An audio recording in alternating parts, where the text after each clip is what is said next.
सुप्रभात मेरे बच्चों। आशा करती हूँ आप सभी ईश्वर की कृपा से अच्छे हो।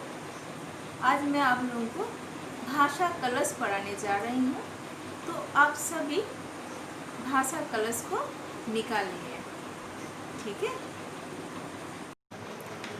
बच्चों। भाषा कलश का अध्याय 4 गरिमा की सोच पेज 18 निकालिए, ठीक है। देखिए, गरिमा की सोच बहुत पुराने समय की बात है। बहुत पुराना, बहुत दिन पहले का बात है। किसी गांव में गरिमा नाम की एक लड़की रहती थी। देखिए, गरिमा नाम की कोई एक लड़की थी। उसका गांव जंगल के समीप था। समीप मतलब अर्थ है पास। इसलिए भी उसे पेड़ पौधे से विशेष लगाव था, प्यार था। पेड़ पौधों के बीच रहना उसको अच्छा लगता था। वह अपनी सहेलियों के साथ अक्सर घने पेड़ों के नीचे बैठकर बातें करती और शाम तक खेला करती। देखिए, उसका सहेली है सब, हाँ, और उनका साथी वो पेड़ पौधे का साथ नीचे में बैठ के पेड़ पौधे के बीच बैठ के खेलता। बच्चा है तो उसको बहुत प्यार था पेड़ पौधे का ऊपर। पेड़ों के पास खेलते खेलते उसे उन पेड़ों से भी प्यार हो गया। जब तक वह दिन में एक बार पेड़ों के देख ना लेती, उसे चैन नहीं मिलता था। आराम नहीं मिलता था, उसको सुकून नहीं रहता, हमको अच्छा नहीं लगता, घर में मन नहीं लगता था। उसको एक बार देखना ही है पेड़ पौधों को। उसने वहाँ कुछ नए पौधे भी लगाए थे। नए मतलब कुछ नया पौधा, ठीक है। बड़ी होने पर भी पेड़ पौधे से उसका प्यार कम नहीं हुआ। वो बड़ी हो गई पर उसका प्यार कुछ कम नहीं हुआ। एक बार राजा ने अपना नया किला बनाने के लिए अपने सैनिकों को जंगल से लकड़ियाँ काटने के लिए भेजा। क्या कौन भेजा? राजा। क्या करने के लिए? जंगल से लकड़ियाँ काटने के लिए। किसको भेजा? सैनिक को। जब गरिमा को यह खबर मिला तो वह दौड़ती हुई जंगल पहुंच गई। गरिमा कहाँ पहुंची? जंगल। उसने हाथ जोड़कर राजा के सैनिकों से याचना की कि पेड़ों को ना काटे। याचना मीन्स मतलब प्रार्थना। तो गरिमा किसके पास प्रार्थना किया? नहीं काटने के लिए राजा के सैनिक का पास याचना किया, प्रार्थना किया।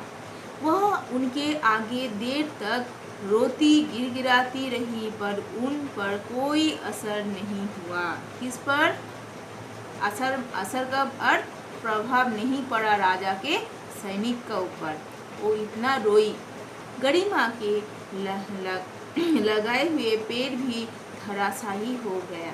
क्यों हो गया? लकड़ी चाहिए राजा को, सब काट दिया। उन्हें देखकर गरिमा रोने लगी, क्योंकि अपना हाथ से वो सब पौधे को बैठाया। अभी वो बड़ा बड़ा पेड़ बन गया, वो सब को काट के राजा का सैनिक लेके जा रहा। गांव के दूसरे लोगों को जब राजा के सैनिकों द्वारा पेड़ों की कटाई का समाचार मिला तो वे इकट्ठे होकर वहां आ गए। जब खबर मिला सब आ गए। गांव का जो और भी मतलब रहने वाला लोगों हैं, दूसरे लोग। गांव वाले ने बचे हुए पेड़ों को घेर लिया, ओर से घेर लिया और राजा के सैनिकों को वहां से भगा दिया। सब मिलके गांव का आदमी लोगों वहां घेर लिया और जो सैनिक था वहां से चल दिया। जब राजा को यह सूचना मिली तो उसे बहुत क्रोध आया, गुस्सा आया कि हाँ, मेरा राज्य में तुम लोग ऐसा करोगे। बहुत गुस्सा आया। वह सैनिकों को के साथ लेकर वहां पहुंच गए। राजा खुद गया सैनिक का साथ। राजा यह देखकर हैरान थे कि गांव वाले बचे हुए पेड़ों के सामने दीवार बनकर खड़े हैं। देखा कि हाँ, सचमुच गांव वाले सभी दीवार के जैसा खड़ा है। राजा ने किसी की बातों पर ध्यान नहीं दिया, किसी का बात से उसका कुछ नहीं लेना देना। उसने पेड़ कटाने का आदेश दिया, जो राजा है, आदेश दिया। गरिमा का पेड़ धराशायी हो गए। तो जितना और बचा कुचा पेड़ था, राजा का आदेश से सब धराशायी हो गया, सबको काटा गया। तभी अचानक तेज तूफान आया। खेत, खलिहान तथा बहुत से घर नष्ट हो गए। जितना कुछ था, खेत, सब कुछ नष्ट हो गए। चारों ओर तबाही ही तबाही, तबाही ही तबाही दिखाई दे रही थी। पूरा सब नष्ट हो गया। चारों तरफ हाहाकार मच गया, तबाही तबाही हो गया, सब नष्ट हो गया। अब राजा को समझ में आया कि गांव वालों के लिए इन पेड़ों का क्या महत्व है। अभी समझ में आया, जब इस तबाही हो गया, तब पता चला कि क्यों पेड़ नहीं काटना चाहिए, पेड़ का क्या महत्व है। और वे कई तो और क्या हुआ, राजा उस टाइम में समझा और वे क्यों इन पेड़ों को काटने से मना कर रहे थे, ये भी राजा को समझ में आया। क्यों वो लोगों ऐसा घेर के खड़ा हो गया था, सभी दीवार के जैसा। तो राजा ने अपनी गलती स्वीकार किया। गांव वालों को घर बनाने के लिए पर्याप्त धनराशि भी दी गई और राजा ने वचन दिया कि भविष्य में उनके पेड़ों को कभी काटा नहीं जाएगा। जो तबाही हुआ, उसके लिए जो नुकसान हुआ, वो सब कुछ भरपाई राजा किया। और उसके बाद राजा वचन लिया कि कभी और पेड़ों को काटा नहीं जाएगा।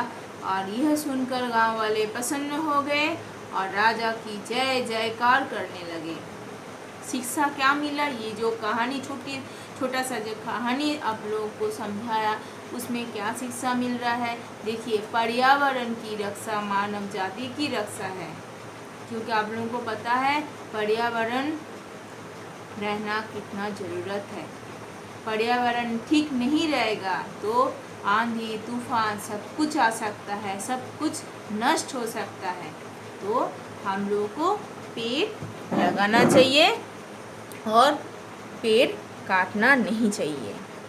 ठीक है, तो बच्चों आप लोग इसको घर में अच्छे से पढ़िए। बहुत सुंदर एक छोटी सी कहानी है। तो बच्चों ठीक है, टाटा।